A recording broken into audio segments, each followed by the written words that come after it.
पुराने गानों की बात ही कुछ और थी ना। क्या आपको भी लगता है कि आप एक अच्छे गीतकार बन सकते हो? क्या आपको लगता है कि आजकल के गानों में ना वो मीनिंग्स नहीं रहे, पर आपको लगता है कि आप अच्छी सी पोएट्री कर सकते हो और आपको कहीं न कहीं लगता है कि आप एक अच्छा सा गाना लिख सकते हो, पर आपको बस ये नहीं पता कि कैसे बन सकता हूँ, क्या कर सकता हूँ, प्रैक्टिकली क्या करना चाहिए मुझे? तो ये वीडियो आपके लिए है। हाय, मेरा नाम है वनराज और इस वीडियो में हम बात करेंगे everything that you need to know about being a lyricist. Okay, तो शुरुआत करते with the very basic question, what is a song? I am sure आपको लग रहा होगा कि यार पता होता है यार, इतना तो हम लोग कई गाने सुन रखे। आई नो, लेकिन मैं आपको ना उसका बेसिक बता रहा हूँ कि गानों का बेस क्या होता है। वो होता है पोइट्री, वो होती है कविता। अब जब भी आप पोइट्री में थोड़ी सी रिदम और टेम्पो डाल देते हो ना, तो वो आजकल की रैप बन जाते हैं। जो भी आपने रैप सुने ना, वो बेसिकली क्या होता है, poetry plus rhythm on tempo. जब ये चीज़ होती है तो आप उसे एक रैप कह सकते हो, जहाँ पर आप गाना गाते नहीं हो, आप उस गाने को अच्छे से सिर्फ रिसाइट करते हो। और जब आप अपनी कविता में सुर, ताल और म्यूजिक का संगम मिटा देते हो ना, तो तब जो बाहर निकल के आता है ना, उसे हम एक गाना कहते हैं। ओके, तो अब बात करते हैं सेकेंड इंपॉर्टेंट क्वेश्चन से, जो कि है कि आपको कैसे पता चलेगा कि आप एक सॉन्ग राइटर या फिर आप एक लिरिसिस्ट, गीतकार बन सकते हैं या नहीं।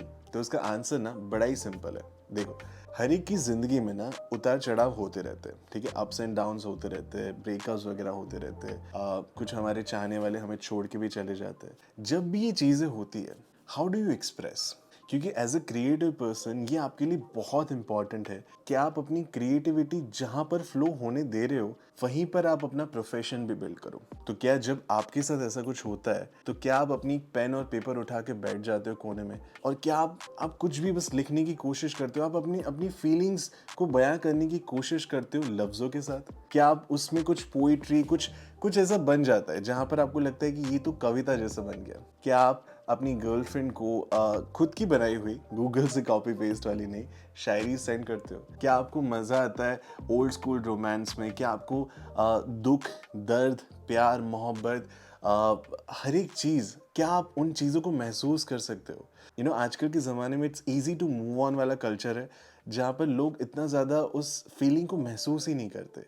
तो क्या आप उन फीलिंग्स को महसूस कर सकते हो? And not just of yourself, but also कि आप अपने नज़र से दुनिया को देख सको। जहाँ पर आप देख रहे हो कि कहीं जातिवाद हो रहा है, तो कहीं पे प्यार की बातें हो रही है, तो कहीं पे नफ़रत की बातें हो रही है, और आप इन सारे एक्सप्रेशंस को, इन सारी फीलिंग्स को लफ्ज़ों से बयां करने की कोशिश करना चाहते हो, तो आप एक सॉन्ग राइटर, एक लिरिसिस्ट डेफिनेटली बन सकते हो। अच्छा, तो इस एक्सप्लेनेशन के बाद आपको थोड़ा सा आइडिया तो आ गया होगा कि क्या आप एज ए लिरिसिस्ट अपने करियर को परस्यू करना चाहते हैं या नहीं। और अगर आपका जवाब हाँ है, तो अब आपको ये जानना बहुत ज़रूरी है कि आपकी इंडस्ट्री का अभी का सीन क्या चल रहा है। तो देखो, हॉलीवुड में ना आपने कई सारे सिंगल एल्बम्स देखे होंगे, जहाँ पर आप कोई भी आर्टिस्ट ले लीजिए, Taylor Swift, Justin Bieber, anyone, name it, उन लोग के सोलो एल्बम्स रहते हैं। आई नो कभी कभी वो लेबल्स के साथ साइंड भी होते हैं, लेकिन कभी कभी वो खुद भी रिलीज करते हैं। अब मैं ये बात आपको क्यों बता रहा हूँ, क्योंकि हमारे यहाँ ना थोड़ा सा सीन अलग है। हमारे यहाँ क्या है ना, कि लिरिसिस्ट का ज्यादातर रेवेन्यू जो होता है वो प्राइमरीली वो होता है मूवीज से। वो मूवीज में अपने गाने देते हैं और वो मूवीज से उनको कॉपीराइट मिलता है, और कॉपीराइट के बेस पर उन्हें पैसा मिलता है। लेकिन हॉलीवुड का सीन अलग है। हॉलीवुड में क्या होता है, वो खुद के लिए गाने बनाते हैं, वो लेबल्स के लिए गाने बनाते हैं, और फिर फिल्म्स उस गानों को उठाकर अपनी मूवीज में डालती है। कई कई फिल्म डालती है, कई कई नहीं डालती। तो उनका ज्यादातर रेवेन्यू लेबल्स के बेस पर रहता है, जहां पर वो अपने म्यूजिक को सेल करते हैं थ्रू लेबल्स। आपके केस में क्या होगा कि आपका ज्यादातर प्राइमरी जो रेवेन्यू आएगा वो आएगा फ्रॉम फिल्म्स। लेकिन डरने की बात नहीं है, आजकल तो बिकॉज ऑफ ओटीटी काफ़ी प्लेटफॉर्म्स खुल चुके हैं, तो अभी तो वेब सीरीज में भी काफ़ी सारे गाने होते हैं। जैसे कि आपने नोटिस किया होगा, जो कौन सी वेब सीरीज आई थी वो, ट्रिपलिंग्स। तो ट्रिपलिंग्स में काफ़ी सारे गाने थे। ट्रिपलिंग सीजन 2 में भी थे, आपने शायद वो भी देखी होगी, ये मेरी फैमिली, उसमें भी अच्छे खासे गाने थे। तो आजकल ना क्या होता है कि वेब सीरीज में भी गाने बनते हैं, और उसी के साथ जो डेली सोप्स हम देखते हैं, मतलब हमारी मम्मीज देखती है, उन सीरियल्स के लिए भी सोलो सोलो गाने बनते हैं, जो कई बार वो अपनी बैकग्राउंड में यूज कर सकते हैं। तो बेसिकली आपको वहां पे भी काम मिल जाएगा। तो अगर आप सीरियस है that you want to be a lyricist, then I highly recommend you to join a music class. Music class ना आपको बेस दे देगा म्यूजिक का, जो आपको बहुत हेल्प करेगा गाने लिखने में। तो म्यूजिक क्लास आपके करियर के लिए बहुत जरूरी है, क्योंकि वो आपके लिए म्यूजिक के दरवाजे खोल देगा। ना आपके लिए सबसे चैलेंजिंग चीज क्या होगी, क्योंकि आज तक ना आपने जो भी लिखा है वो अपने लिए लिखा है, अपने पे लिखा है या अपने आसपास के लोगों पे लिखा है। जो भी आपको तजर्बे मिले, जो भी एक्सपीरियंस आपका हुआ, उस एक्सपीरियंस को बेसिकली आपने बयां करने की कोशिश की, इट्स वेरी गुड। लेकिन जब आप एक फिल्म के लिए गाना लिखेंगे, जब आप शायद एक टीवी सीरियल के लिए या फिर एक वेब सीरीज के लिए गाना लिखेंगे, तो आपको कैरेक्टर की समझ होना और शायद कैरेक्टर्स की समझ होना, उन दोनों की केमिस्ट्री की समझ होना, ये बहुत ज़रूरी होता है। क्योंकि आपको अपनी नज़र से उनके प्यार को बयां करने की कोशिश करनी है। आपको उस कैरेक्टर ब्रीफिंग के बेस पर ही तो गाना लिखना है। तो वो कैरेक्टर की केमिस्ट्री क्या है, वो कैरेक्टर कैसे सोचता है, हर वो चीज़ आपको समझना बहुत ज़रूरी है, ताकि वो सॉन्ग वो उस कैरेक्टर पर सेट हो सके। और इस चीज़ को और अच्छे से समझाने के लिए लेट्स टेक एन एग्जांपल। मतलब एक सीन इमेजिन करते हैं कि आप कहीं पर बैठे हो, लेट्स से आप एक पहाड़ पर हो, फिर मूवी कैरेक्टर्स ले लेते हैं। हाँ, RATDM। आपने RATDM तो देखी होगी, राइट? तो उसमें मैडी का कैरेक्टर ले लेते हैं और रीना का कैरेक्टर ले लेते हैं। चलो मान लेते हैं आप मुंबई में हो और आप इन दोनों को देख रहे हो। अब क्या होगा ना कि ये चीज़ें एक्चुअल नहीं होगी, मैं आप बता रहा हूँ कि ऐसे आपको सोचना पड़ेगा। तो अब ये मैडी का कैरेक्टर है और यहाँ पे रीना का कैरेक्टर है। तो मैडी का कैरेक्टर क्या फील करता है रीना के लिए, वो आपको समझना पड़ेगा अपनी नज़र से। आपकी जो पोएटिक समझ है, जो मैंने शुरुआत में कहा था ना कि क्या आप प्यार को महसूस कर सकते हो, तो आपको अपनी समझ से, आपकी पोएटिक समझ से मैडी के प्यार को अपने लफ्ज़ देने होंगे, उसके जज्बात को अपने लफ्ज़ देने होंगे, ताकि वो लफ्ज़ उस रीना तक पहुंच सके। कई बार मूवीज़ में हम देखते हैं जहाँ पर हीरो हीरोइन लिपसिंग्स भी नहीं करते, बस वो गाना बैकग्राउंड में बज रहा होता है, लेकिन ऑडियंस उस गाने पे रो देती है। पता है वो क्यों होता है? क्योंकि ऑडियंस उस कैरेक्टर के साथ इन्वॉल्व होती है। तो आपको यही करना है, आपको कैरेक्टर को समझना है कि वो कैरेक्टर क्या सोचता है, कैसे सोचता है, वो क्या करना चाहता है, लेकिन उसकी मजबूरियाँ क्या है, सब कुछ आपको सोचना है। जब आप ऐसे सोचोगे ना, तो आप उसकी जज्बात लिख पाओगे, और यही चाहते हैं प्रोड्यूसर्स। तो यहाँ पर क्या होगा, ज़्यादातर आपको फिल्म प्रोड्यूसर्स मिलेगी एक स्क्रिप्ट लेकर, जहाँ पर आपको कैरेक्टर ब्रीफिंग दी जाएगी कि ये कैरेक्टर है, इस पे ऐसा गाना लिखना है, तो आप उस पर गाना लिखेगी। उसके बाद music composer, music director, singer and what not, पूरी एक मतलब टीम इकट्ठा हो जाएगी और उस गाने को वो एक गाने की शक्ल देगी। तो ये तो बात होगी कि अगर कैरेक्टर्स है तो उस पर गाने कैसे लिख सकते हैं।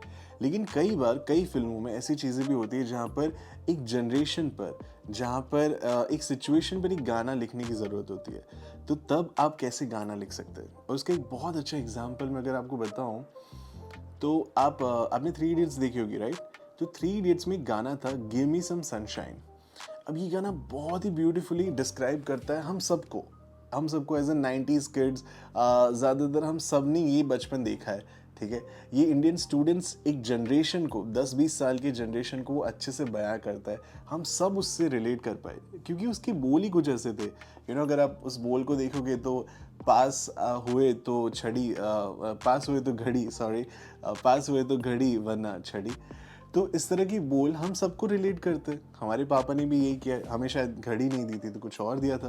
पर कहने का तात्पर्य ये है कि वो गाने बहुत ज़्यादा रिलेटेबल होते हैं। जब आपको एक भीड़ पर गाना लिखना हो, जब आपको लोगों पर गाना लिखना है, जब आपको कोई एक कैरेक्टर पर गाना नहीं लिखना, तो आपको उन सबकी फीलिंग्स को समझ कर, उन सबकी एक्सपीरियंस को समझ कर कि उनके साथ क्या हुआ, कैसे हुआ, या अगर आज भी हो रहा है तो क्या हो रहा है, कैसे हो रहा है, उन सबको मिलाकर एक पोइट्री लिखनी हो जो आगे जाके एक गाने की शक्ल लेगी। इसके साथ साथ एक और चीज़ बहुत इंपॉर्टेंट है, वो है कि गानों में मेटाफर्स का यूज़ करना। क्या होता है ना, कई बार फिल्मों में डायरेक्टली ये कहा नहीं जाता। फिल्म ना, अगर आप फिल्म राइटिंग को भी देखोगे तो फिल्म राइटिंग में चीज़ें बता नहीं दी जाती। जैसे अगर हमें बताना है कि Singham is an honest officer, तो फिल्म में ऐसा कोई बोलेगा नहीं कि सिंघम साहब इज़ एन ऑनेस्ट ऑफिसर, ठीक है? उसे दिखाने की कोशिश की जाती है क्योंकि फिल्म ऑडियो वीडियो मीडियम पे चलती है। तो वहाँ पर कोशिश हमेशा राइटर की यही रहती है कि वो चीज़ें आपको दिखाए रादर देन वो चीज़ें आपको बताए। ऐसे ही कई फिल्मों में वहाँ पर वो कैरेक्टर्स को डायरेक्टली एड्रेस नहीं करते, वहाँ पे वो मेटाफर्स का यूज़ करते हैं। जैसे कि मुझे एक अच्छी फिल्म याद थी, हाँ, रॉकस्टार, रणबीर कपूर वाली।